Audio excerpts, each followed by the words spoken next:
Mabuhay Pilipinas, welcome po dito sa Tarlac City proper. Ito po yung triangle po via MacArthur Highway. Sa mga nagta-travel po, sa mga nagro-road trip po, stroll, ito po ay madadaanan niyo po guys dito sa highway ng MacArthur Highway dito sa Tarlac City proper po. Ito po yung triangle po kung saan nandito po yung mga santo po. Yan ang pinapakita niyo po dito kung kailan po ipinanganak si Hesus Kristo.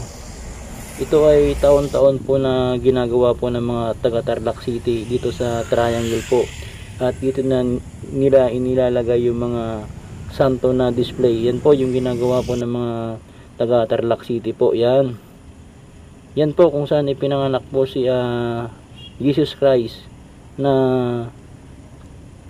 ginugunitan natin na taon-taon sa buwan ng December 25. Yan po yung triangle guys. Yan, bali dito po ako nagpahinga dahil umuwi po ako ng Pangasinan para bumuto po. Yan, bali alauna po ito ng umaga guys. Yan, nang galing ako sa Manila alas 7 ng gabi, narating ko po ang Tarlac City proper alauna na po. Yan, ito po yung mga makikita po natin kapag alauna na po ng umaga. Yan po yung leon. Yan, yung sinisimbolo po ng leon, tagapagbantay po sa kanilang lugar, dahil alam naman natin ang leon ay isang mabagsik na animals. Yan po, at nandito rin po yung logo ng Tau Gamma. Kaya shout out po sa lahat po ng mga Tau Gamma fraternity. Yan po, malaking shout out po sa inyong lahat sa buong Pilipinas po, lahat po ng mga Tau Gamma. Isang malaking shout out po sa inyong lahat guys, dahil nandito po yung logo ng inyong fraternity dito sa triangle po ng Tarlac City proper triangle. Yan po, kapag nandito po tayo sa triangle po ng Tarlac City, ito po yung ating mga makikita. Yan po, dyan po nilagay yung mga santo po. Yan, ang daming santo po dyan guys. Binabantay nila si Jesus Christ nung ipinanganak. Yan po siya guys, dyan nila inilagay. Yan naman po yung Mercury drugs. Dyan ako nagpahinga, bumili ng energy drink.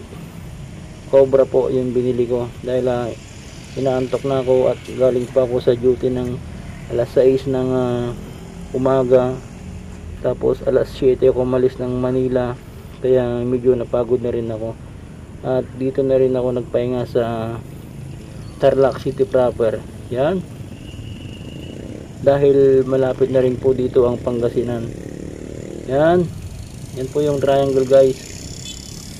At makikita nyo po dito si Saint Michael the Archangel. Yan po yung logo po ng Tarlac City proper. Yan po. Yan, kaya lang yung sinisimbolo po nito guys, hindi ko po alam kung ano po ito.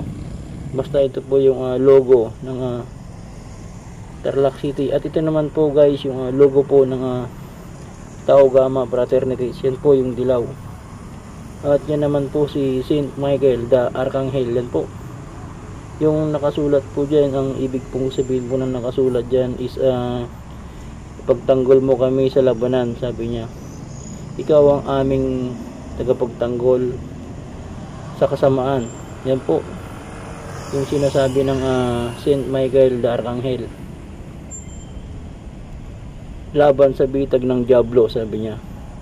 Sana ilayo mo kami sa kasamaan sa pamamagitan ng kapangyarihan ng Diyos, sabi niya, at sa lahat ng masasamang espiritu na gumagala sa buong mundo. Yan po yung ibig sabihin po ng Saint Michael the Archangel. Yan, kaya sa lahat po ng mga napapadaan po dito sa Tarlac City proper triangle via MacArthur Highway,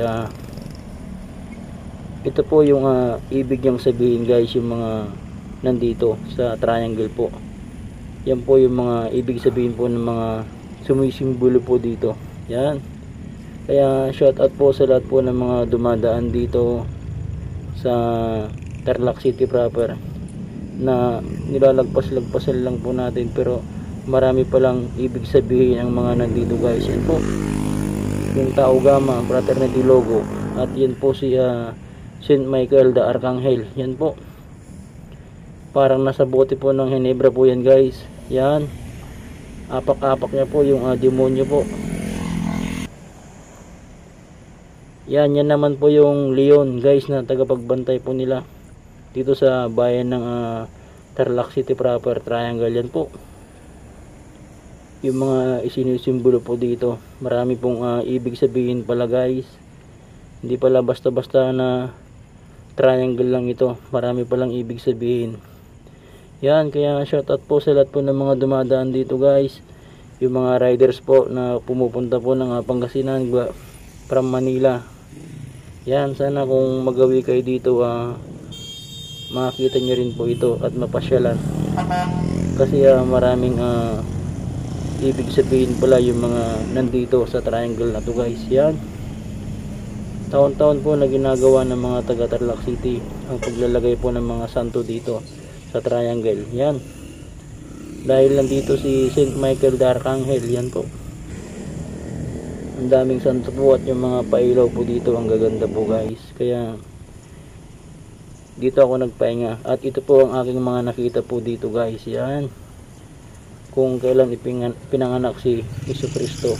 Yan po ang kauna-unahang naitalang petsa na ipinagdiwang ang Pasko ng December 25 ay noong 336 sa panahon ni Emperador Constantine. Yan, si Constantine ang unang Christian sa Roman Emperor. Matapos ang ilang taon, idiniklara naman ni Pope Julius I na officially December 25 na ang celebration ng Pasko. Yan, ang nagdeklara pala guys si Pope Julius I ang nag-official na December 25 na gaganapin tuwing Pasko, ang kapanganakan ni Jesucristo. Yan po, para sa mga nagtatanong bakit ipinagdiriwang ang Pasko. Yan, ipinagdiriwang natin ang Pasko dahil ginugunitan natin ang kapanganakan ng ating tagapagligtas na si Jesucristo. Maraming salamat guys sa panonood, at mabuhay Tarlac City at mabuhay Pilipinas.